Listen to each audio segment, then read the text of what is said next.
देवर्षी नारदांनी विचार केला, इथं येऊन जर देव जर फक्त रासलीलाच करत बसले तर त्या मूर्ख कंसाचं काय. आता मात्र देवर्षी नारद निघाले मूर्ख कंसाकडे आणि कंसाला जाऊन विचारलं म्हणे, महाराज अहो आपला तो 8वा शत्रू जन्माला येणार होता, काही त्याचा पत्ता वगैरे नाही. म्हणे महाराज काही कळालं नाही, कोण आहे काय महाराज. अहो नंद बाबांच्या घरी जो लहानाचा मोठा होतोय तोच तुमचा 8वा शत्रू आहे. तत्क्षणी राजा कंस उठला, सांगितलं आता मात्र वसुदेवांना दंडित करावं लागेल. पण नारदांनी सांगितलं, थांबा महाराज, वसुदेवांना दंडित करून काहीही उपयोग होणार नाही, वसुदेवांना दंडित करू नका. बघा देवर्षी नारद बऱ्याचदा आपल्याला कळालेच नाही. नारदस्य जायती सह इति नारद आहा, नारद आम्हाला कळालेच नाही. नारदांच्या बाबतीत फक्त आम्ही एवढाच विचार करतो, आग लावणारे नारद. पण ज्याला आग लावायचीही माहिती आणि विजवायची माहिती आहे ना, त्याला नारद म्हणतात. नारदांनी सांगितलं नाही नाही, वसुदेवांना दंडित करून उपयोग होणार नाही. मग काय करावं लागेल, आता एकच काम करा. आतापर्यंत तुम्ही जेवढेही दैत्य पाठवले, दूत पाठवले, एकतर ते मार खाऊन परत आले, काही तर परतच आले नाही, काही तिकडच गेले. म्हणजे कोणाकोणाची काय परिस्थिती झाली ही तुम्हाला माहित आहे. म्हणून आता असं करा, कोणालाही न पाठवता कृष्णालाच आपल्याकडे बोलून घ्या. ठरलं. कृष्णाला तर बोलवायचे, पण बोलवायला पाठवावं कोणाला, निरोप घेऊन पाठवावं कोणाला. त्यावेळी एक नाव समोर आलं. सांगितलं भगवंताला आणण्याकरता एकच त्या ठिकाणी योग्य व्यक्ती, आणि ते म्हणजे अक्रूरजी. अक्रूरांना बोलवण्यात आलं. पण अक्रूराने मनोमय प्रार्थना केली, हे प्रभू तुझ्याकडे येतोय, पण दैत्य समजू नको, तुझा दूत समज, तुझा दूत म्हणून तुझ्याकडे येतोय. आणि अक्रूरजी निघालेले आहेत. ज्या वेळेला वृंदावनाच्या सीमेवरती गेलेले आहेत, त्या वृंदावनाची माती आपल्या मस्तकाला लावली आणि अक्रूरजी सांगतात, ज्या मातीमध्ये माझ्या भगवंतानं लीला केल्या त्या मातीवरती पाय ठेवण्याचा अधिकार माझा नाही, म्हणून लोटांगण घेत निघाले. अंगामध्ये दगड टोचतायत, काटे टोचतायत, एक एक एक एक लोटांगण घेत त्या ठिकाणी निघालेले आहेत. आणि शेवटचं लोटंग घेतलं ते भगवंताच्या चरणावरती. भगवंतानं विनंती केली, अक्रूरजी उठा, उठा अक्रूरजी.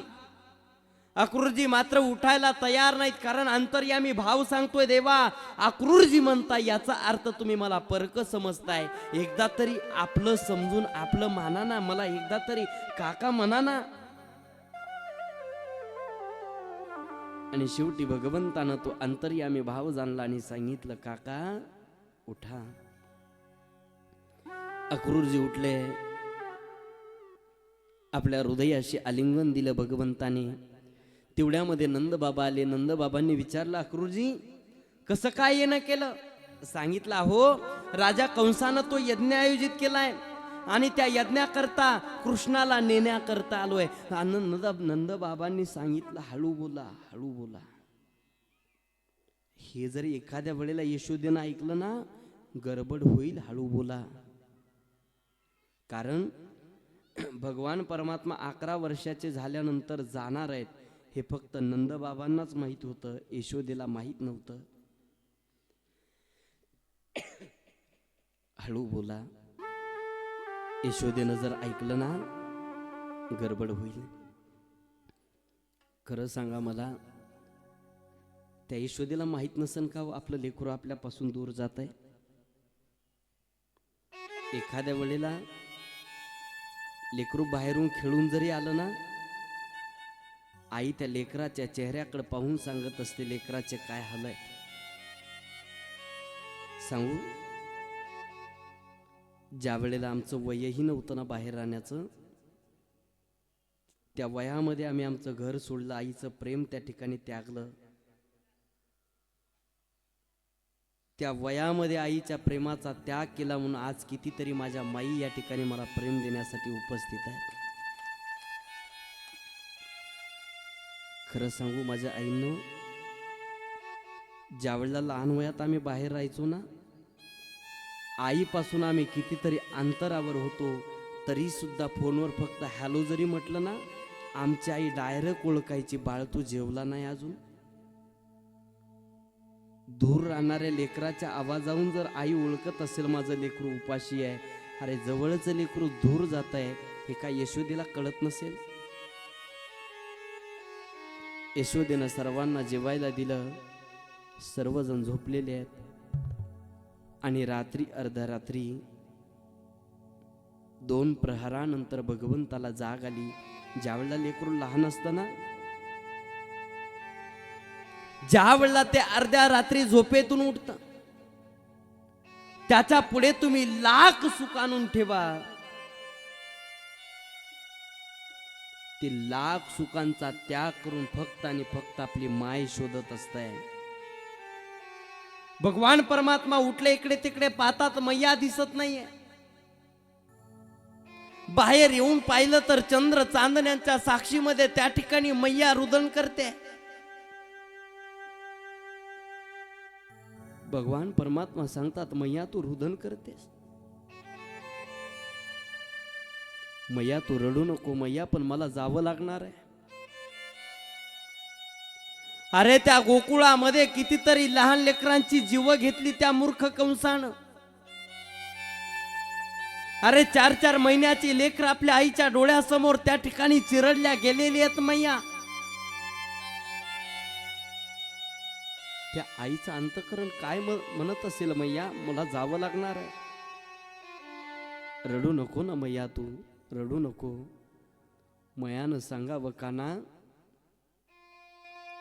मला गोपिका सांगायच्या, या कानावरती प्रेम करू नको मैया, हा एक ना एक दिवस तुला सोडून जाणार आहे.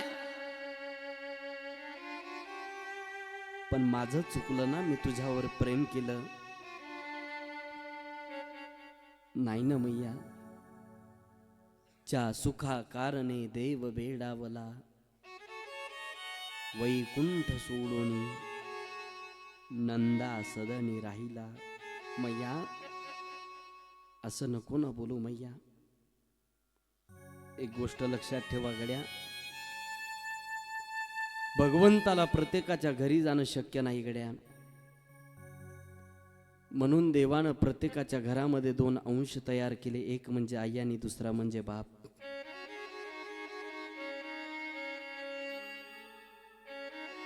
जीवनामध्ये काही झालं तरी चालेल, कधी मंदिरात जाता नाही आलं तर जाऊ नका, कधी कीर्तनाला जाता आलं नाही तर जाऊ नका, पण घरच्या देवाला कधी दुखवू नका गड्या.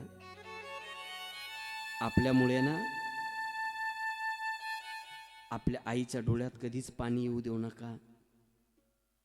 आपल्यासाठी येत असेल तो भाव वेगळा आहे, तो विषय वेगळा आहे. कारण आई लेकरासाठी रडतच असते, लेकरासाठी रडत असते. ज्या वेळेला आम्ही दूर राहायचो ना, त्यावेळेला आम्ही सारखं रडायचो. आम्हाला आठवण यायची ना, आम्हाला सगळ्यांची आठवण येत होती. आम्ही सारखं रडत होतो, पण आमच्यासाठी रडणारी फक्त आमची माय होती, फक्त माय रडत होती. आई तुझ्या मूर्ती वाणी या जगात मूर्ती नाही, आई तुझ्या मूर्ती वाणी या जगात मूर्ती नाही. अनमोल जन्म दिला ग आई, तुझे उपकार पेटणार नाही. अनमोल जन्म